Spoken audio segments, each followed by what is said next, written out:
Hey, it's Marie Forleo, and you are watching Marie TV, business and life advice that works. Today's question comes from Sissel.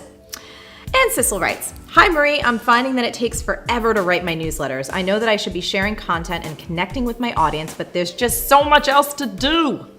Any advice you can share on how to write faster?" Sissel, awesome question. Sissel, first let me say that everybody I know struggles with this very issue, especially when you're first starting out. When I started my business and I had to write a lot of content, sometimes it would take me 2 to 3 days to get out one good article, so I totally know how you feel. And even to this day, I'm still looking for ways to write faster. The truth is, creating high quality content does take some time, but the good news is I've got 8 great strategies to help you create high quality content even faster. Number 1, flip your script. If you want to change anything in your life, you first have to take a look at your internal script. What are you saying to yourself? What's the story you're telling yourself about the thing you want to change? So for example, if you're telling yourself, "I'm a really slow writer and it takes me forever to write my newsletters," well, guess what? You will be a really slow writer and it will take you forever to write your newsletters. Your subconscious mind is a powerful little biatch, and let me tell you, you want her on your side. "You slow." "Baby, let's flip that script." "Mama, you so fast." So before you do anything else, flip your internal script. Number 2 is begin with the end in mind. You want to think about your end result. What is the thing that you want your reader to walk away with? What action, if any, do you want them to take? Then you have to reverse engineer your content to get them there. For example, as I was creating the answer to this very question, I asked myself, what do I want you to walk away with after this video? And my answer, a highly actionable list of things that will help you write faster and a video that you'd want to share with your friends. Number 3, keep a topic list. Now tell the truth, you waste a ton of time trying to figure out what you should write about in the first place. Here's the fix. Keep a running topic list of all your ideas. So for example, if you get inspired by magazine articles or interviews or anything you watched on TV, write it down. Or something really good that really works for me is questions that people ask you all the time. Great fodder for content. So you can use a notebook, or you can use Google Docs, or you can use Evernote, which is amazing. Or you can even use your iPhone and get little Miss Siri to help you out. "Siri, remind me to write an article about Evernote." "Marie, you should be focused on making videos, not creating content." Number 4, make it short and sweet. Remember that high quality content does not mean long content. Sometimes the best way to serve your audience is to make it short and sweet. Remember, nobody's not going to read your content because it's too short, so try just sharing one tip or one idea. Number 5, plan it out. Create an editorial calendar for your content. So you want to spend about 1 to 2 hours planning out your content for the next 3 to 6 months. This takes the decision out of what you're going to write about each week, and it just plans everything out for you. So when it's time to write, you just go to your plan, you follow your plan, and you're done. And as you're writing your content, you don't have to wonder, should I include this whole section here or should I save it for another post? You can just go to your editorial calendar and you'll say, oh, this idea is going to be great for July 5th. Number 6, and this is a biggie, don't write and edit at the same time. Get everything out and don't edit as you go because it only slows you down. So for example, if you're writing and you think of a better way to say something, don't delete what you just wrote, just stop, write the sentence the new way, and keep going.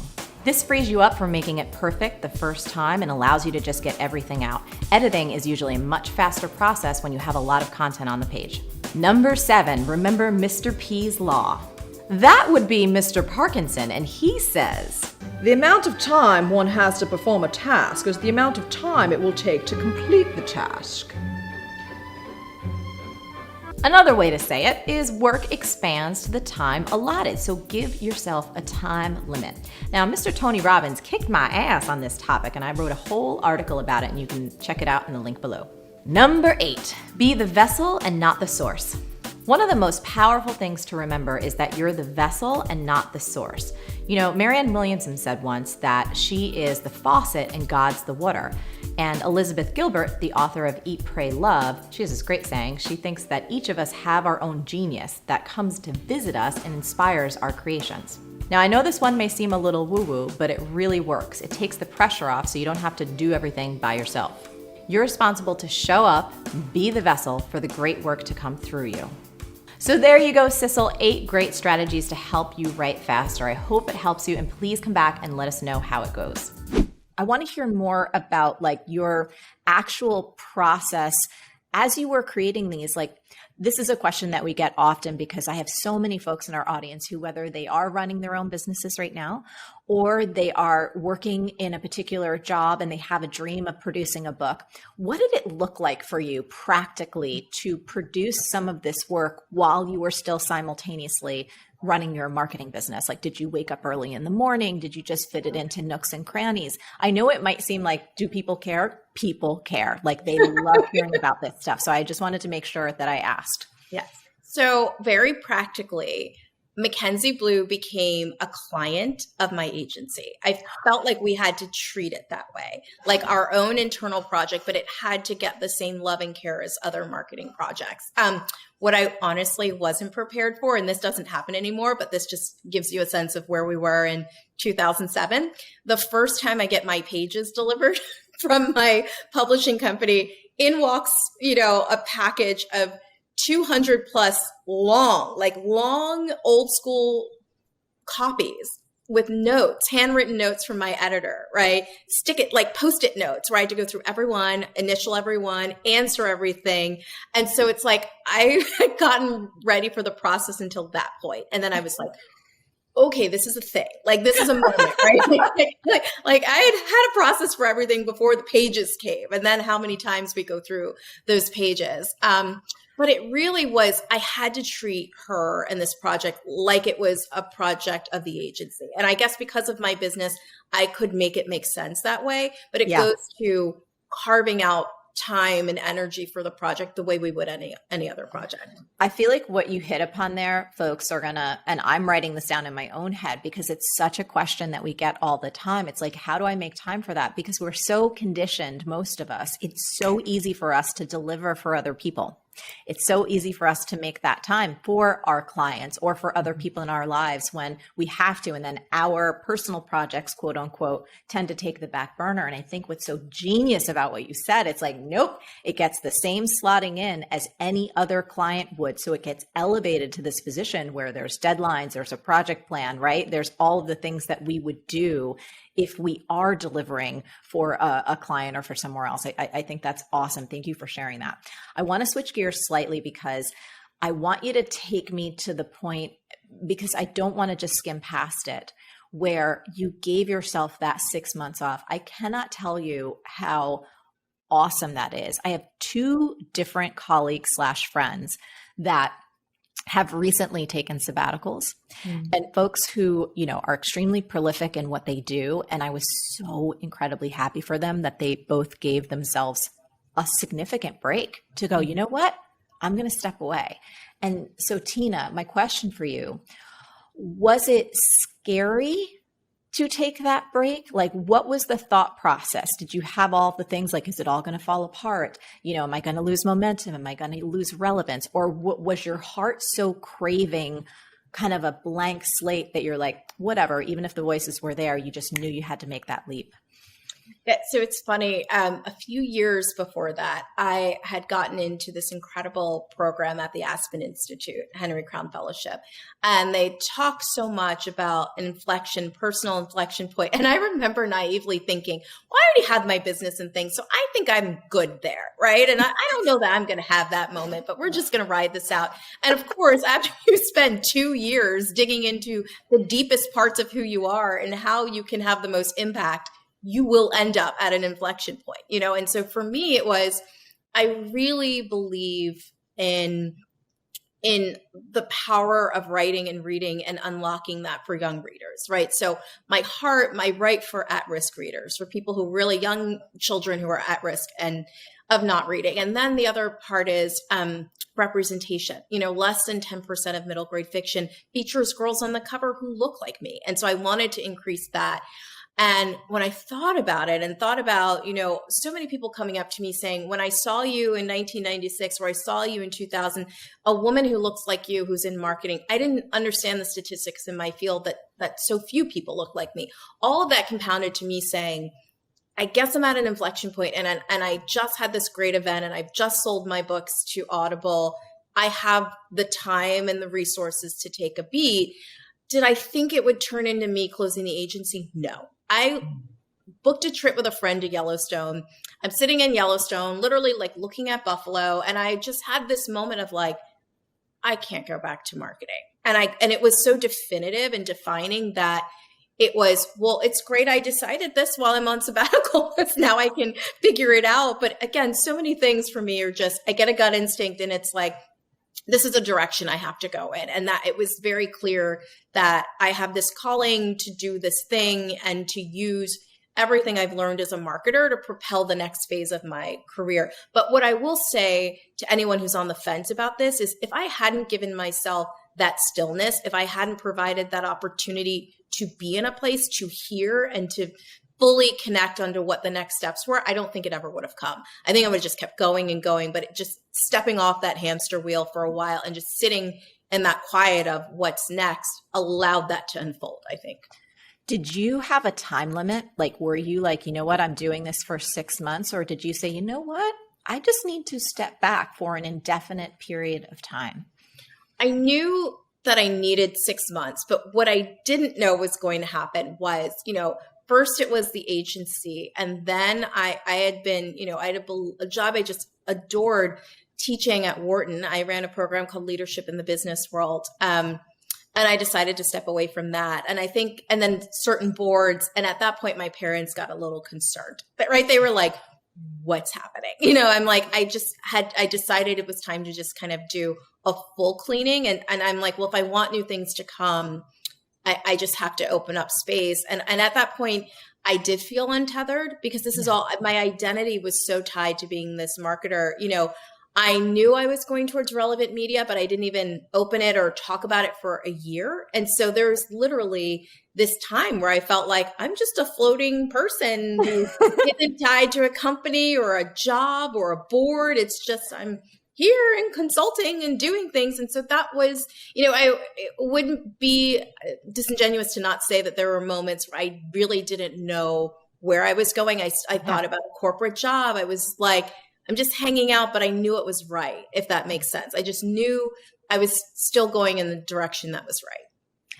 I love everything that you're sharing because it takes such bravery and it takes such courage to listen to our inner voices, which I think all of us have those instincts, and all of us, our soul is speaking to us, and whether it's signs from the outside or these nudges from the inside. And I just want to say how much I admire and appreciate you. And thank you for sharing this, because I read questions from our audience all the time. And one of the biggest themes that's recurring is, how do we navigate these transitions? Because people hear the calls from their souls of, I want to begin creative writing, or I've done this for X amount of years and I think I'm ready for something new, but I don't know what that something new is. And just hearing your story, I think, is going to be so incredibly motivating for so many people and inspiring, because you don't need to know what that next step is going to look like. And in fact, it might not appear unless you give yourself the space for it to grow. Would you agree? I do. And I think sometimes, again, full transparency, I don't love this, but I end up many times in my career being the one that's like creating a path. And I would say to so many of your viewers and listeners, maybe you have to create the path for other people to see how it's done. And that's scary. But then once it's done, you'll see your system replicated so many times and it gets easier. But it's okay to really be in that space of saying, I'm just trying this thing and I'm connecting these pieces and it seems to be working. And eventually you're going to realize you've made a process, and that process is going to make things easier for so many other people. So back to writing for a moment. Do you have any advice for writers? I mean, you've done 6 books in 3 years. Is that accurate? Yes. And now I have 12 that will come in the next 3. Yeah. It's any words of wisdom, Tina, in terms of writers who aspire to be prolific and consistent in their practice? So I think first and foremost, tools and prompts are really important. And what I mean by that is you need to know what prompts you. Like for me, I am a writer who gets very inspired from traveling. So you can imagine I had to write, I birthed 3 new series and 4 books during a pandemic for a person who could not do the thing that brings me the most inspiration, right? So like that's where the discipline and the systems and processes come in. And I would say we all can improve as writers. You know, I reached out to you during the pandemic and said, I'm doing a different kind of writing and I need your course. Can you help me? Right? I was like, come and do the copy cure, Tina, right? And I was like, no, this is a different. So I think we also have to understand when we're doing different types of writing. And I think how I wrote as a journalist on the school paper is different than how I wrote as a marketer. And it's different than how I write for middle grade. But what is a common theme is that they all have really important systems and processes that help you get better. Now, for me, with my middle grade writing, I maybe have a different process from other writers. You know, I make my characters first, then I make the environment of where they are, what they do. And then I start to set narratives around books. But first and foremost, it's what's the overarching theme, right? So Honest June has now been dubbed Ella Enchanted meets Dork Diaries, when my intention was to find a clever way to talk about this anxiety that tween girls face, or that tweens in general face, which is my parents have an idea of who they want me to be. I have an idea of who I want to be, yet I want to make everyone in my life happy. And then we add the fun of, well, what happens if you're blessed with the ability to never lie? How do you do that as a tween girl? And so we make it fun, but that's my process. It's like starting with these bigger concepts. So I think whatever type of writing you're doing, you need a process and you need things that unlock that creativity for you. Yes. And I will say, you know, Tina's been through the copy cure. We love the copy cure because we do our best to help writers make writing fun. I know one of the things that has stopped me in the past is just wanting to get it right and kind of that editing happening at the same time as I'm trying to flow. It's like, that does not work. And I've gotten myself in so much trouble. And so, you know, in the copy cure, we have lots of fun prompts to get people looser so that they can just start flowing. Let's take it back, way back. You didn't grow up in a household of writers. No, I didn't. How early did you know that you wanted to be a writer? Very early. I mean, soon after I learned how to read. When I was about 6, I fell in love with books. But in particular, I had one experience that I read this one book. It was a chapbook of little poems. There were watercolor pictures. It was the 70s. And so everyone was into these little sort of watercolor chapbooks. And each little poem described one aspect of the beauty of nature. And I remember very distinctly, it was the first epiphany of my life, that I just was so struck, so pierced, truly, by the beauty that somebody could create simply by words on the page. You know, I appreciated those pictures, but it was the words that transported me. And, you know, it was one of those very early ideas. I certainly at that point didn't think, this means I want to be a writer. But as I grew up and became a writer, I very much remember that as the moment that I became aware of this thing that I can only describe as a calling.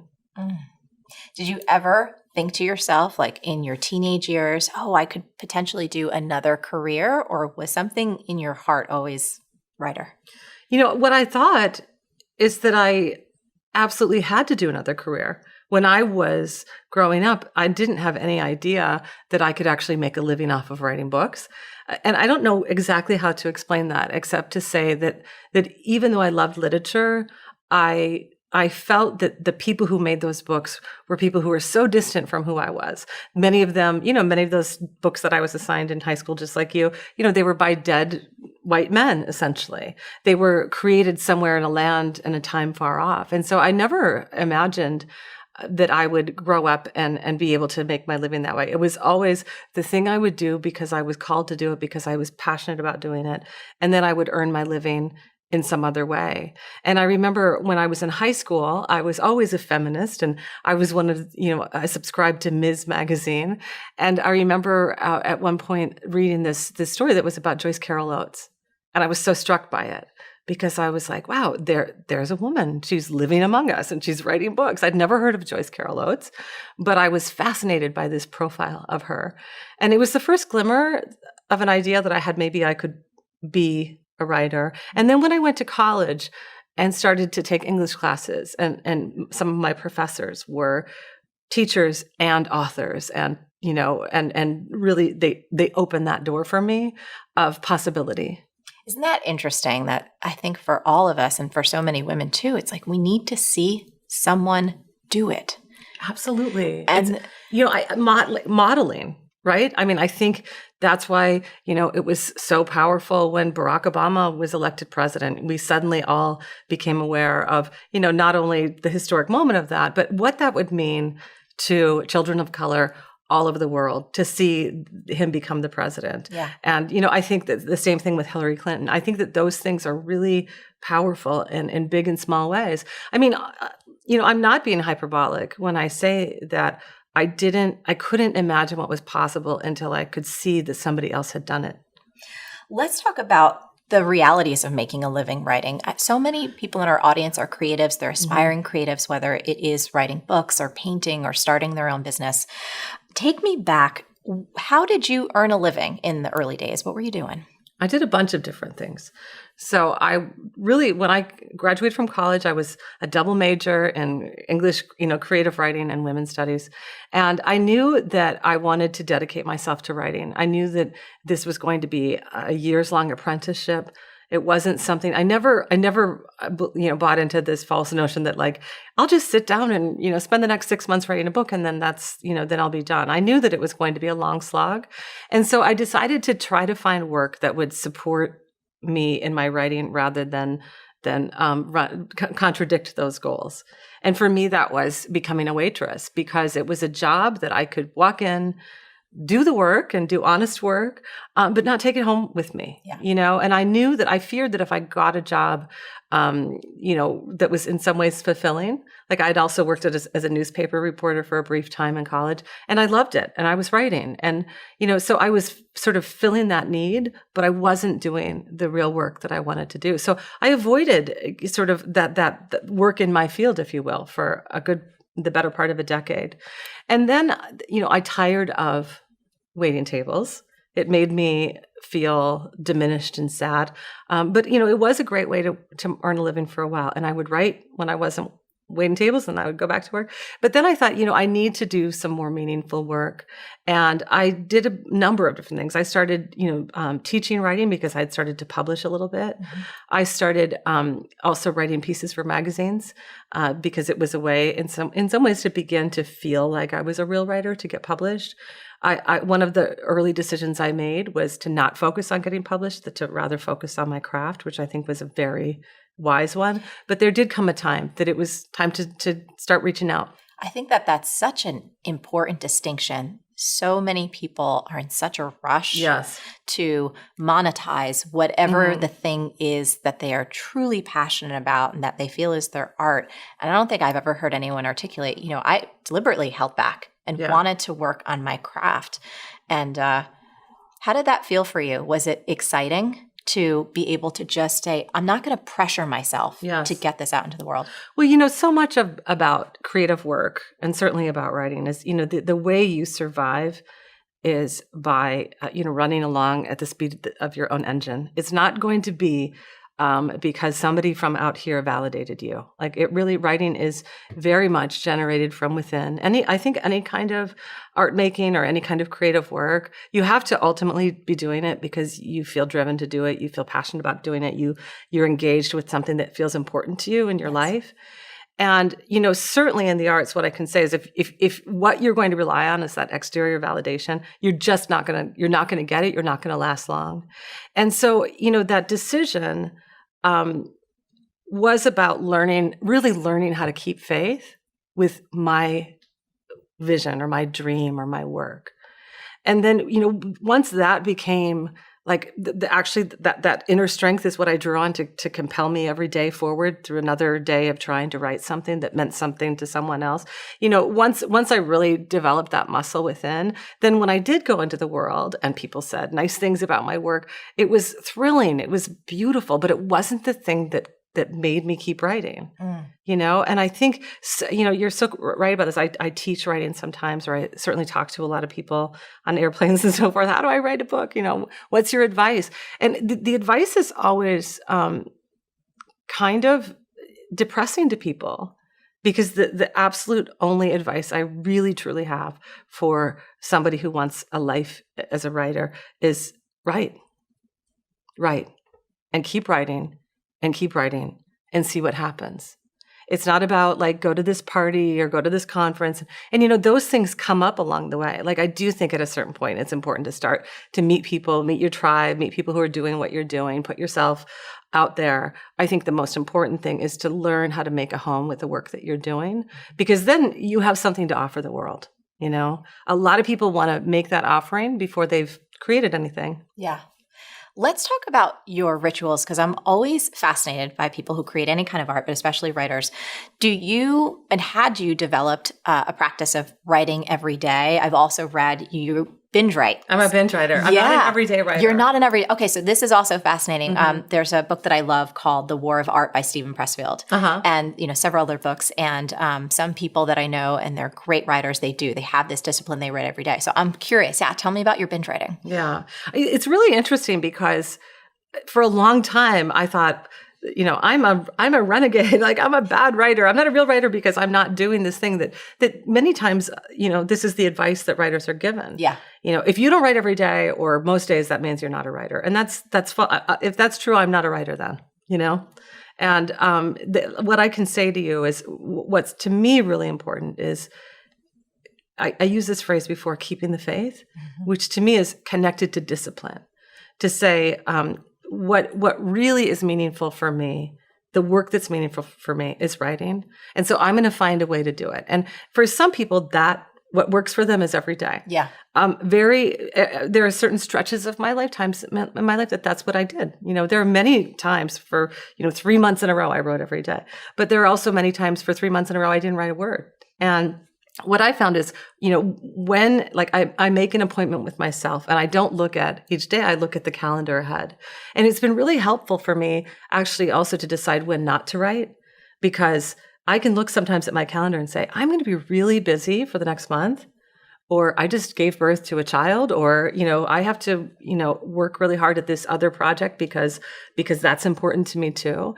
And then I just put the writing aside and know that I'm not going to feel bad about it. I'm not going to get into some sort of shame loop about I haven't written. I tell myself, you're not going to write now, and then you're going to write then. And then what I do is I make good on that promise. That's the other piece of it. This isn't about using lazy excuses. It's not using this methodology in order not to write. It's actually the opposite. It's saying, this is when I work best or when I can work best.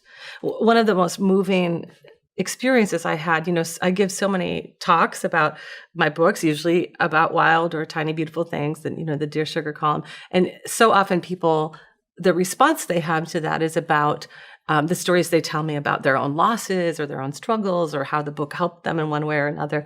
But I will say one of the most moving comments I got after one of my talks is just during the Q&A afterwards, somebody had asked me what my writing process was. And I said about this binge writing. Yeah.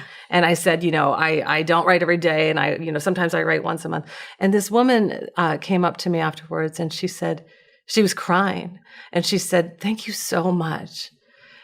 She said, I have always felt like I wasn't a writer. I'm a single mom. I have 4 kids, and I can write once a month, the day my mom takes my kids.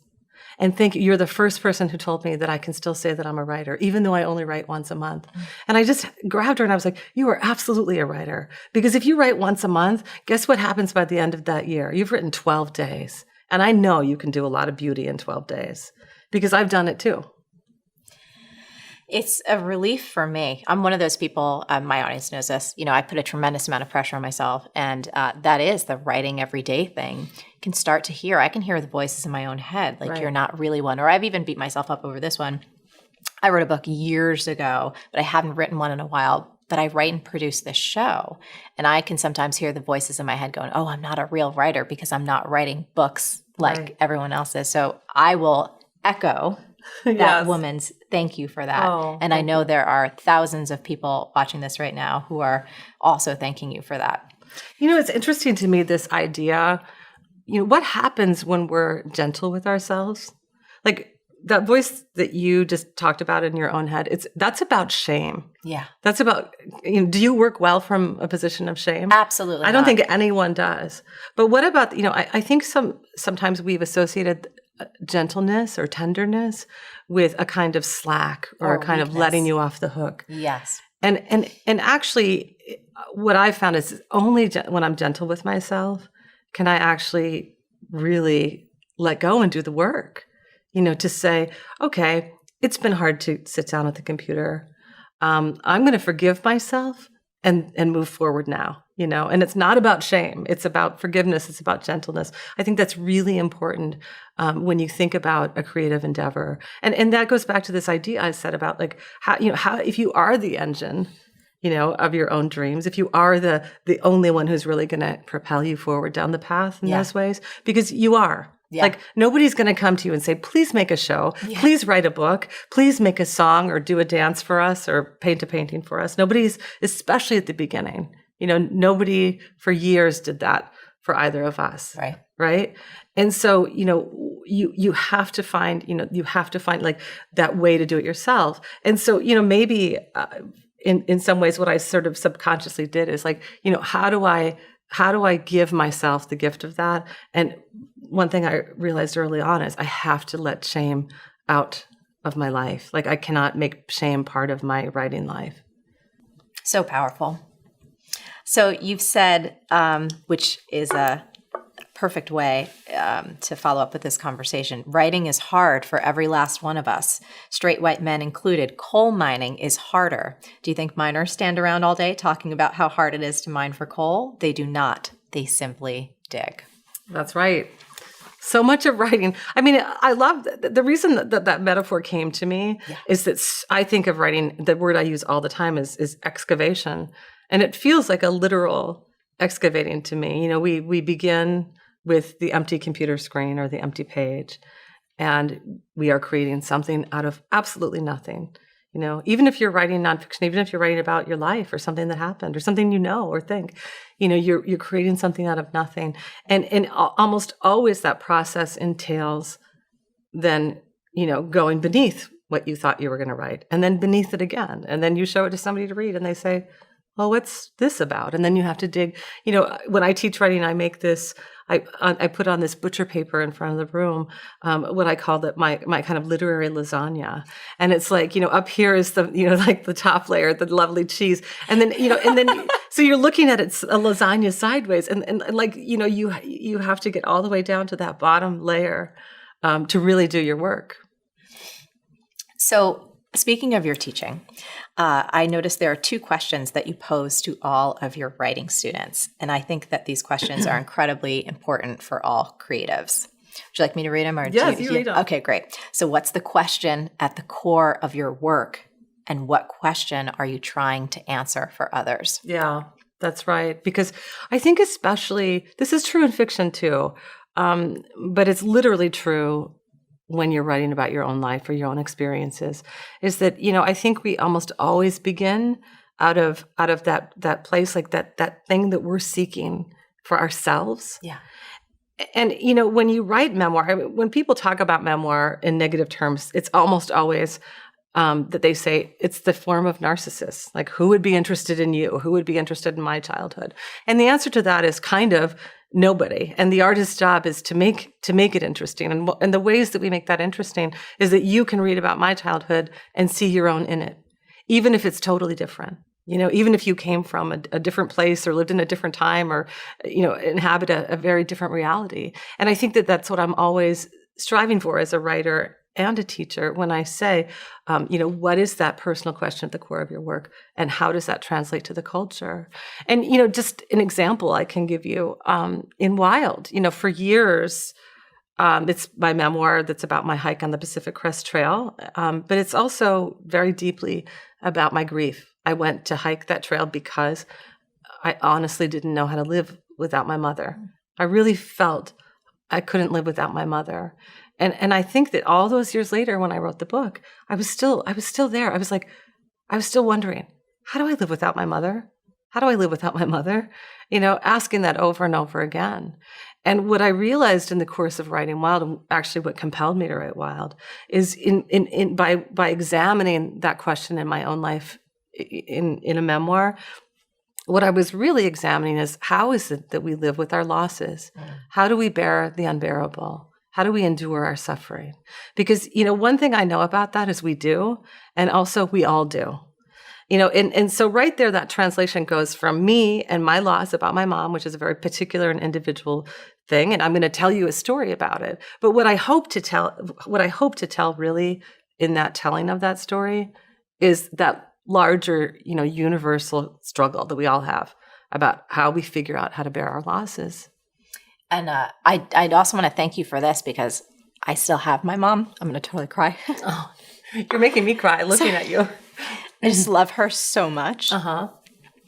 And your work has given me like an even deeper appreciation for the time I had with her. So thank you for that. Yeah. I that's one of my favorite things, people telling me, people who have living parents say, I finished your book and I called my mom and I said, thank you.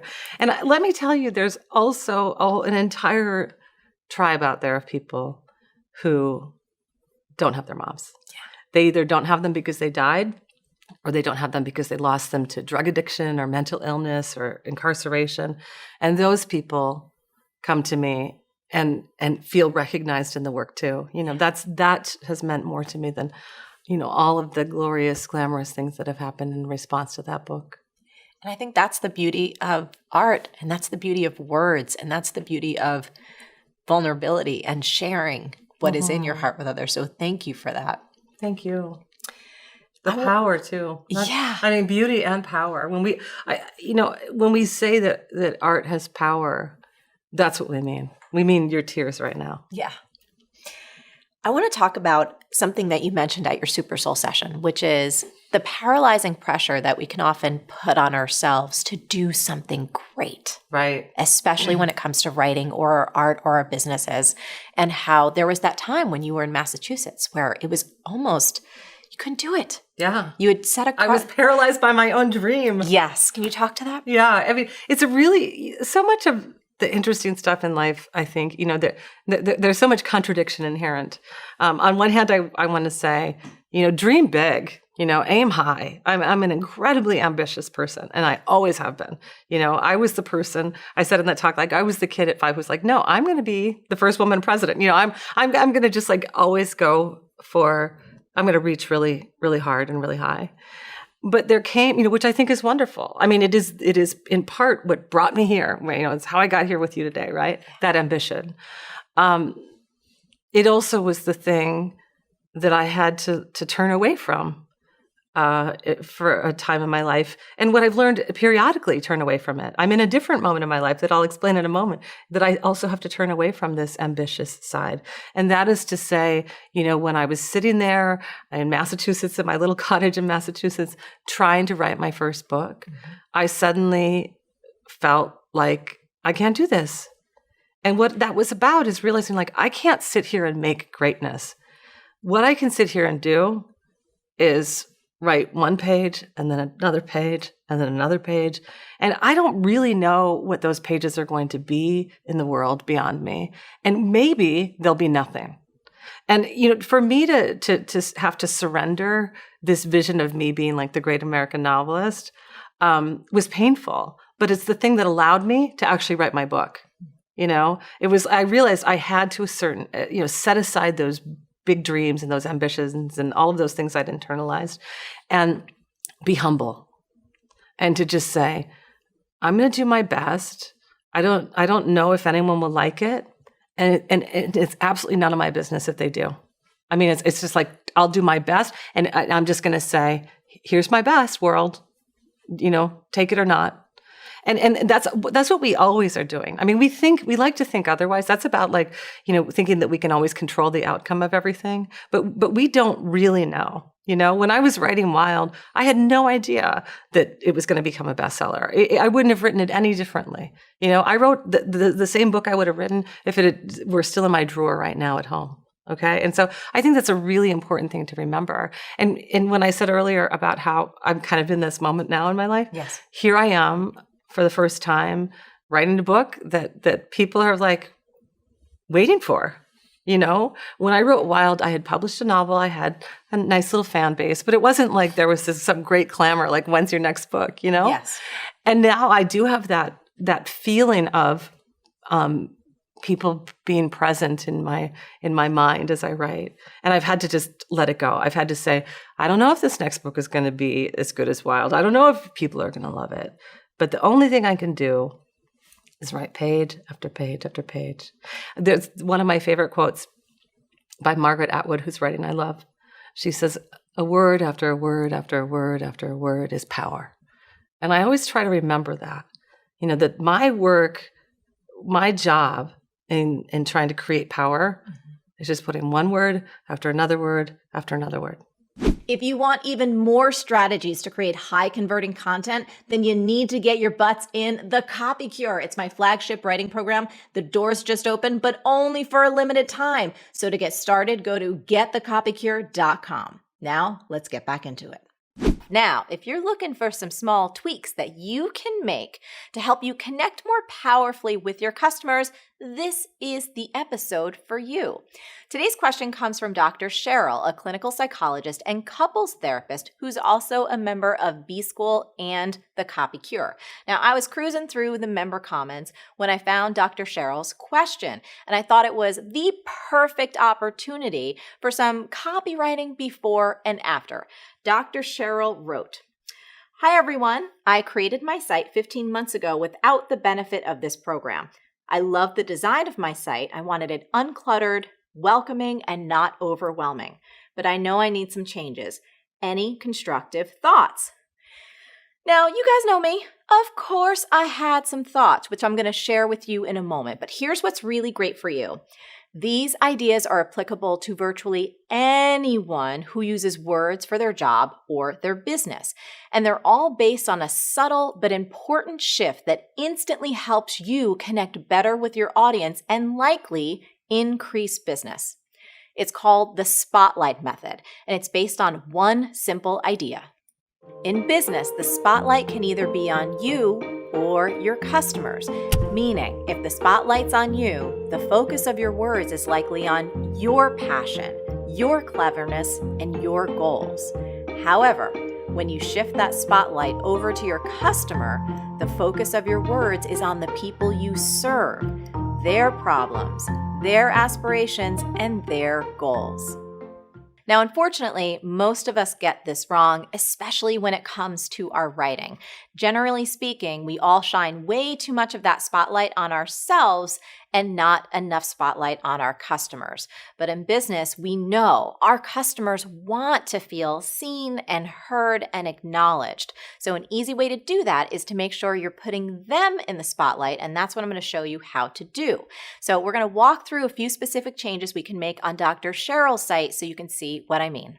So as you can see, Dr. Cheryl was right. She has a beautiful, clean, modern, uncluttered website, which is great. And she has a big, bold header when you first land on her site. This headline reads, "Dr. Cheryl is the go-to modern-day guru of mindful loving." Now, from a spotlight perspective, here's the problem. This headline is about Dr. Cheryl, but it doesn't really contain a benefit or a hook for her visitor, who's likely on the site because they need some serious relationship help. I mean, maybe they're on the brink of divorce. Maybe they're feeling shameful or broken or embarrassed or at the end of their rope. The point is, if they're coming to this website, they're probably saying, "I need help with my relationship." They're probably not saying, "I need a mindful loving guru." And I told Dr. Cheryl this. I don't even know what a mindful loving guru is. I mean, of course I can guess, but the fact that we as a visitor have to decode that makes us work just a little bit too hard. And that tells us the copy is about Dr. Cheryl, not about her customer. So you might be asking, what's the fix? Well, using the spotlight method, we can write some new headlines that are more customer focused. Now, these aren't perfect, but they get us moving in the right direction. First up, need relationship help? Let me help you get your love back on track. Or we can try this one. Get the passionate, playful relationship you want. I'll show you how. Or how about this one? Relationship in trouble? Let's get your love life back on track. Instantly, we see how these headlines are more customer focused than Dr. Cheryl focused, right? I mean, if we have relationship trouble and we land on this page, we're much more likely to feel like Dr. Cheryl understands us. She empathizes with where we're at right now and she wants to help. Okay, so let's move on. Another place we can make some customer focused spotlight method improvements is the navigation. So let's look at our current navigation. We see about mindful loving, about Cheryl, what I have to share, blog, news and events, and connect. So while about mindful loving and about Cheryl aren't so bad, this what I have to share is really about her. So what would happen if we rethought this navigation from our customer's point of view, if we really shifted that spotlight? So think about it. What is your customer looking for? How can we help her find what exactly she wants to find using words that are simple and clear and customer focused? I took a stab at a simpler navigation inspired by the spotlight method, and here's what I came up with. Simpler, right? So first up, I'm starting with about, since that's something we all understand and look for. And under about, if we want, we can put a drop down that talks about Dr. Cheryl, then maybe about the methodology, and if she has them, perhaps testimonials from couples she's helped. Next, I put the word services, which is also customer focused. It's something people who want to hire a therapist are probably looking for. Again, we can easily add a drop down for in-person therapy or virtual therapy if she offers multiple services. Next up, you'll see I put couples workshops. Once again, customer focused language.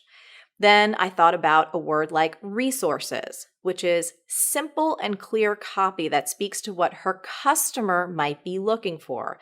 Now there we also might want to consider a drop down and list simple subcategories like blog, or that's where she can put upcoming events, books, DVDs, or audio programs if she has them. And then finally, we're ending with contact, which is much more clear and customer focused than connect. I want you to remember this. When it comes to effective copywriting, especially for your navigation, clear and customer focused beats clever or cute every day of the week. So, those are just a few simple shifts inspired by the spotlight method that can help put more of the focus on Cheryl's customer instead of her. Hopefully you can see how this one subtle shift in your focus can help you write better, more customer-centric copy, thereby allowing you to create a stronger connection with your audience. You know, the Marie TV audience has been growing. It's not just the ladies that love us. I love my ladies, but there's also some fellas out there. I know you won't admit it, but you love us too. And more exciting than that, there's a lot of moms who are starting to watch Marie TV with their kids. So I've been hearing about that a lot. And then I got this email. Hi, I'm Olivia. I'm 12 years old and I live in New Zealand, and I'm just beginning to create my own digital publishing company as an author and illustrator. I've just signed up for your B-School free videos. I don't need to have a Facebook page, so I can't post that way yet. I may start one when I know what to do with it. I think your videos are very inspiring. I've started to learn marketing now. Your videos are very helpful in this area, and also how to get the right audience to notice and buy my products. I would love my books to touch people's hearts and really inspire them like these videos inspired me a few seconds ago. Thank you, Olivia. Smiley face. When that email came in, it absolutely filled my heart, and I knew I needed to know more about who this amazing young viewer was. Turns out she made a video for us. Take a look.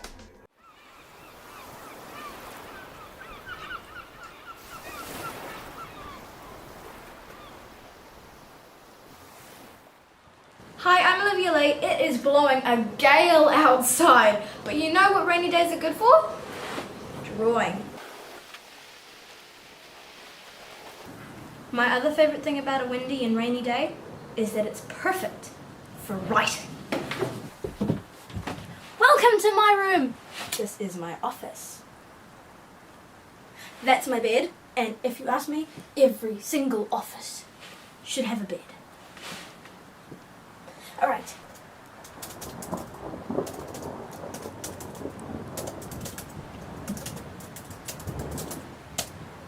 Oh, it was so hard. After a hard day's typing, the best thing is grabbing a good book and flopping back on your office bed and reading it. Now, if you'll excuse me, I have stuff to catch up on. So Miss Olivia has quite a few things to say about creativity, about writing, and about following your dreams. So we're going to talk with her right now via Skype. All right, everyone. So I am here with the amazing Olivia, and I am so grateful. It's afternoon here in New York City, and Olivia, I know it's the morning for you, right? Yeah, it is actually. About 8:30. 8:30. Awesome. So tell us a little bit more about your inspiration to create books and to write stories and to just start your own business. Well, ever since I was little, ever since I could hold a pen, I've been drawing out my own stories. Like, I'd get a piece of paper and a pen, and I'd have an idea for a story, and instead of writing it with words, I'd draw the pictures for each scene. Sometimes I'd have entire chapters with just drawings in them with little speech bubbles. And a little later, I was encouraged to maybe write down the words and then put the pictures with it. So it grew from that in a way. And then once I figured out how to get past the where's the letters on the keyboard stage, it got a lot easier to type, and I was able to do stories a little bit more properly and add the pictures with them, and it grew from there. So yeah, that's pretty much how it happened. That's awesome. And so did you start drawing just on pencil and paper, or were you drawing on the computer? Well, I do like to draw on computer programs, but when I started, I was always had a pencil and a paper, and I found it really difficult to draw with a pen. But now I really like drawing with pens, and it's just stuff like that. But I did a lot of pencil drawings, and I would just draw and draw and draw, and eventually I had huge piles of just paper with lots of drawings on them. And you can still find boxes in our house with just these big boxes full of paper with drawings on them from however old I was. That's awesome. I actually started, that was one of the first things that I learned how to do when I was little, and it was one of my favorite activities. And for a while, I thought I was going to be a fine artist. So I loved drawing just as much, it sounds like, as you do. So curious, do any of your friends have their own business? And what do they think about you starting your own publishing company? Well, none of my friends my age currently have their own businesses, but they are really supportive when I tell them about it. Like, I'll tell them that I did something new on my website, or that I've done up a new set of tweets or something like that. Yeah. And they are so supportive. They'll go, "Oh, wow, I can't wait to see it," or something like that. And they're really encouraging, really supportive. They're great friends. That's awesome. And I do have some adult friends, though, who do run their own businesses. And the ones I've told are also really supportive. So everyone rocks. I love it. And so have you met your adult friends through your parents or through friends of your parents? Is that how you got in touch?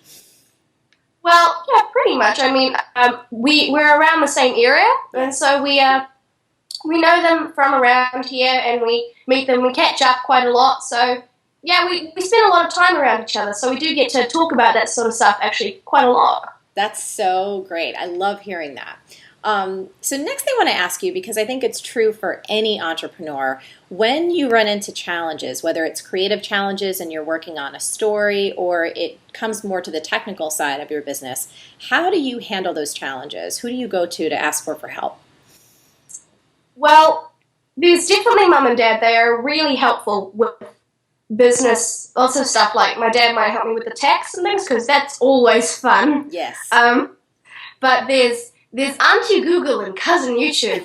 They're my favorites. They're really helpful. It's with Google, because I might be needing to do some research on a time period in a book I'm working on, and I'll go to Google, and I had a really weird thing I needed to look up, and it's surprisingly helpful, And with YouTube, I might have a book that needs a certain style of drawing. Yeah. And it's really hard to do that particular style, or maybe I just don't know it, or I've never even heard of it, or something like that. Yes. So I'll look it up on YouTube, or I'll get help to find it, and I'll just watch an artist who knows how to do it and practice, and it's really, really helpful. Yeah. Isn't it just amazing the time that we live in, that you can just go online, and whether you want information, education, or inspiration, it's just all at your fingertips. And the thing I love about you, Olivia, is that you get this on such a level. It's like, this is just how you think. And I can't tell you how excited I am for you, because at 12 years old, right, and you're almost 13, what you're going to be able to create in your life is just so miraculous. And you're such an inspiration to me. The fact that you're getting started this young, I just think it's fantastic. So thanks for sharing with us a little bit of how you overcome your challenges with, what do you call them? Is it Uncle Google and Auntie YouTube, or did I get that switched up? It's Auntie Google and Cousin YouTube. Oh, love it. Love it, love it, love it. So next thing I want to ask you, as we're kind of wrapping this up, one of the reasons I wanted to interview you was because I so admire your ambition and the fact that you had dreams, and you had dreams around creating stories and creating books, and you just take action. And as I always say, everything is figure outable. So I know so many people in our audience of all ages have a dream of having their own book and putting their ideas out into the world. So what would you say to someone who's just starting out? Any tips for them? Well, I do have a few tips that I would definitely give to a person like that. I've got, five actually. Five tips. Love it. My first one is that you should just start and write regularly. Because if you have a schedule and you just continue to, chunk through it, Yes. then you'll get through it, you'll finish it. If you don't, then, well, you won't. Yes. Let me ask you, before you go on to your next tip, do you have a regular writing schedule for yourself? Well, I do. I had a little period where I was writing and writing and writing. It was going really well. Yes. Then I finished the first draft of the book, and I took a break, and I found that now I've got a great drawing spirit, so I'm going for that. Yes. So sometimes I'm taking turns with it, Yes. writing, drawing. So that's sort of how it works personally for me. I love that, and I actually find that to be very true as well. Like, when you get those creative bursts, as long as you're consistent with whatever it is that you want to create, it works well. So yeah, let's go on to your second tip. All right, well, my second one is it's really easy to publish your own book online in today's world. I mean, because on Amazon, Apple, Kobo, and all of the other ones have free guides that you can just follow the instructions of, and you'll find it really easy to just, get it up there. It's really great. Yes. Yeah. My third one is that make sure your cover is actually, it looks really cool. Make sure it looks really good. And that your title is, really importantly, really easy to read when it's the size of a thumbnail online. Yes. It's really small. So this is big. Yeah. Olivia, I think that this is such a huge tip, and I'm so glad that you brought it up. So the idea of not only having your cover be really good, but having your title be really good, and most importantly, that when it's that tiny as a thumbnail, that it's still attractive and it still connects.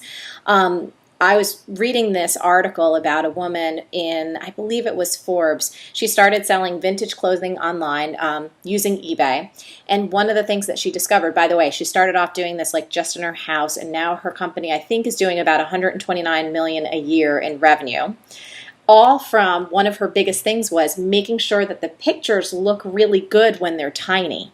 And she said that's one of the tips that most people don't get. So I just love how wicked smart you are that you got that already. So that's huge. Thanks for that. Thank you very much.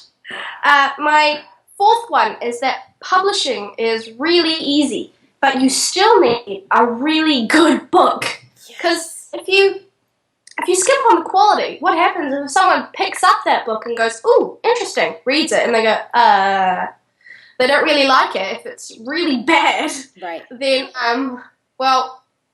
then any other books that your name is associated with or that you've written, they'll probably assume that they're really bad as well. So you shouldn't really skimp on the quality of the book. Give it your best, and the cover and everything. Yeah. I'll tell you, you're talking about something that we talk about in our B-School program. And it's this strategy I talk about. I call it the Happy Meal mistake, where people will put out kind of crap stuff on their website and then expect people to want to pay them really good money for some of their other training or their programs. And it's kind of like, if someone took you on a date to McDonald's and got you a Happy Meal, would you ever really expect them to go flying you off to Paris or some romantic weekend? Probably not. So it's like you're talking about in the book world, right? Not wanting to make the Happy Meal mistake. Do you like this tip? I really like it. So you're like what you're saying is with your book, it's like you don't want to put out a Happy Meal book, right? That's like kind of low quality, and no one's going to want to come back for a gourmet dinner. Oh, that's really funny. My fifth tip is that you should celebrate every milestone when you finish your first draft, because that's a really big accomplishment. I mean, you've gotten to the end of something, relatively. So, you should celebrate. Just, whatever tickles your fancy, just celebrate in a way. And when you finish your edit, you should celebrate that. And when you finally publish it, you should also celebrate.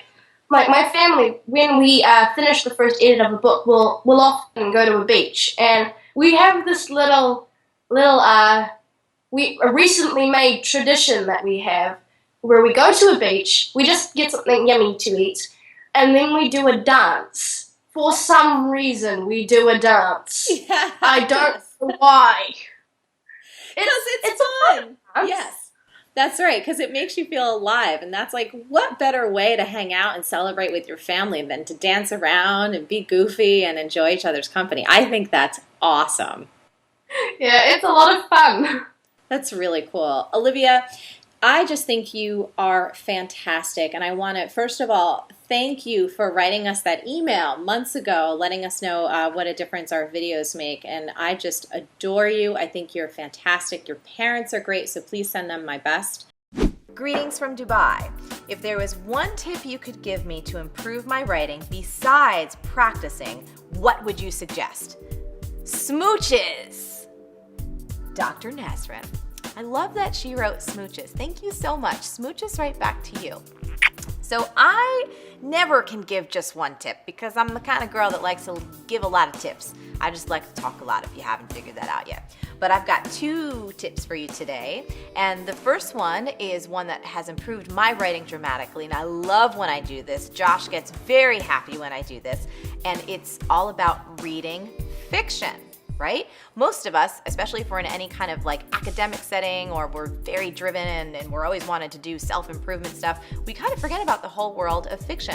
And when you read fiction, it improves your writing dramatically. Why? Because fiction is all about storytelling. And the best writing of every type tells stories. It's how we humans learn best. We love to get hooked into a really good story and just, we just love it. And I don't know if you probably can't hear that, but I got a little distracted because Poncho, the dog. Poncho, do you want to come over here? Hi, you want to say hi to everybody?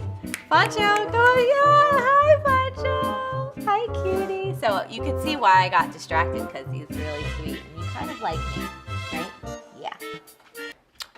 Okay, so back to fiction. So last summer, it was really funny. Josh was telling me about, he's like, you read so much as far as business development and self-development. He's like, you just need to get a good fiction novel. And I said, you know what, you're right.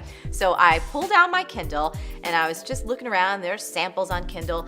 And I really wasn't paying attention to what I hit the sample of. And it was called Night of Pleasure. K-N-I-G-H-T. I didn't realize it, but I got myself hooked into some kind of trashy erotica. It was awesome. It was so freaking good. I tell you, I was like, whew, should I be reading this? Like, it was just amazing. And then that same summer, I got myself hooked into the whole Twilight series. And I don't care if you think it's cheesy, I absolutely loved it. I watched the movies, then I read, and then watched the movies, and I read. But I'll tell you, it absolutely improved my writing ability. It's just new words were coming into my vocabulary, and I just started making pictures in my mind, and I found that absolutely translated to everything that I write. Now, the second tip, and this is one that requires a little bit of courage.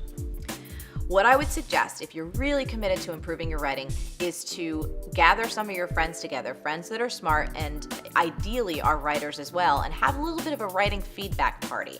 Now, the way I would do this is I would send out my friends pieces of my writing beforehand. So send them some articles, maybe a half a chapter of a book, depends on what you're working on, and have them really give you their honest feedback. Tell them to be compassionate. You got to be gentle, but you do want the truth.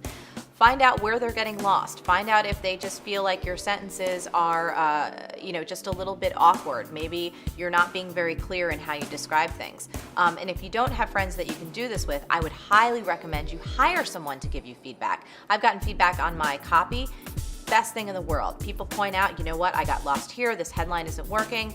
It's fantastic. So those are 2 really good tips to improve your writing that have nothing to do with practice. Wasn't that good? I thought it was good. Smooches, back to you. Hi, Marie. I'm working on writing a book which will fill a serious void in the market. However, I find myself spending my days doing more immediate things: social networking, answering emails, taking on new clients, etc.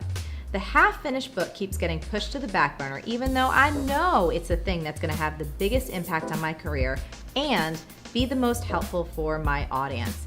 Any suggestions for putting the other stuff aside and getting the book done without losing momentum with my audience in the process? Great question, Crystal. Very, very important one. And I know millions of people are in your situation right now. In fact, I was talking to a young lady this morning, someone here, hello, who completely relates to this question. Here's what I mean. Most people have a book either in their head, or it's half finished, or it's done and it's sitting in a drawer collecting dust. So we're gonna handle this once and for all right now. Here are 3 easy strategies to help you get that sucker done without losing any momentum in your business. Strategy number 1, schedule it, girl. You may have heard me say this before, and I will say it again. If it's not scheduled, it's not real. You need to schedule clear writing chunks in your calendar and treat it like a meeting where you don't answer emails or take any phone calls. You also need to be super hardcore about eliminating any distractions that could interrupt your writing time. So quit out of any applications that ding or beep like Skype and TweetDeck and Facebook and like that. Now, if I were you, I would work on writing first thing in the morning. This way, the rest of your workday is free to be with your clients and also continue building your audience. Strategy number 2 is to use a site called 750words.com. This site is awesome because it's a free online tool that helps you continue writing without stopping each and every day. You can even set it up to send you email reminders, which is awesome to guilt you into finishing your book. Number 3 is my favorite strategy of all. You need to pony up and pay somebody. Here's what I mean. If you find it hard to discipline yourself, you may need to actually outsource your discipline. Here's what I did. When I was in the middle of writing Make Every Man Want You, I was also teaching about 5 hip-hop classes a week. I was choreographing fitness DVDs, and I was also keeping my coaching practice going. So I had a lot going on, so I can completely relate to what you're going through. I knew that the only way I was going to actually get the book done was to hire a book coach. I needed someone whose only job was to ride my ass every single week to get her chapters, to review things that I was working on, and to make sure that the thing actually got done. Trust me, if you're serious about getting your book done, it's the most powerful and fastest way to ensure it actually happens. Before we wrap this up, I want to share a great quote with you from Mr. David Campbell, who is the founder of Saks Fifth Avenue. By the way, it's a tweetable. Discipline is remembering what you want. Ooh, doesn't that one get you in the gut? Got me in the gut. Did it get you in the gut? Yes. Yes. If you find yourself distracted or checking email or doing client work when you should be writing, ask yourself, is what I'm doing right now getting me any closer to getting what I really want? If not, you better stop and get back on track. Hi, Marie and team. Each week I turn on Marie TV, and I must say, every episode is an eye-opener. Thanks for all the inspiration. You're welcome. Here's my cue. I've recently discovered how much I love writing. It's a way to share my knowledge with other people, but as a designer, I've never had any education in writing. So often when I'm writing an article, I'll start thinking, who am I to share this knowledge? Who am I to pretend I know it all? And who am I to write this article? These thoughts can make me feel tired, take away my enthusiasm, and turn it into fear. Is there anything I can do to make these thoughts go away? Do you have tips that I can practice the next time I write an article? Thank you so much. Lots of love from the Netherlands, Aline. Great question. Whether you're a beginner or you're a more seasoned pro, I think all of us can have that thought, you know what, who am I to write this?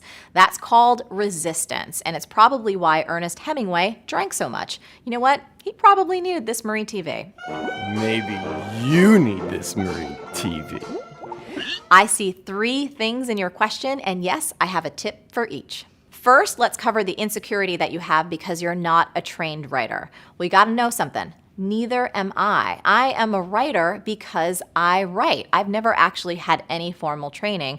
I've just been doing it for years. And when I first started, I got to tell you, I was pretty darn bad. But there was one thought that really helped me out that I want to share with you right now. Writing is just talking in text form. And most of us don't ever get talker's block, right? When we got something to say, we just say it. So that's tip number 1. I want you to think about writing as just talking in text form and write how you talk.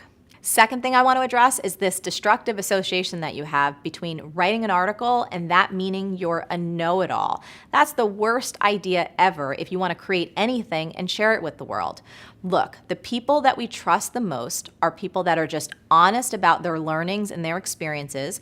They give us research and statistics when it matters, and of course, they cite their resources. So when you share something in the form of, hey, look, here's something great I learned and I think you'd love to know it too, just say that. It's awesome. And don't ever pretend to know it all because you don't. None of us do. Instead, use tip number 2, which is the LSC method. It stands for learn, share, and credit. So when you learn something, if you want to share about it, that's awesome. If it was based on your own experience, that's all you got to do. But if you learn something from somewhere else, maybe another author, a website, a research study, just cite your sources. It's all you got to do. So this way you're not like, hey, look, I invented this. These are all my ideas. You're like, hey, look, I found something cool for you and I really think you'd appreciate it. And here's why.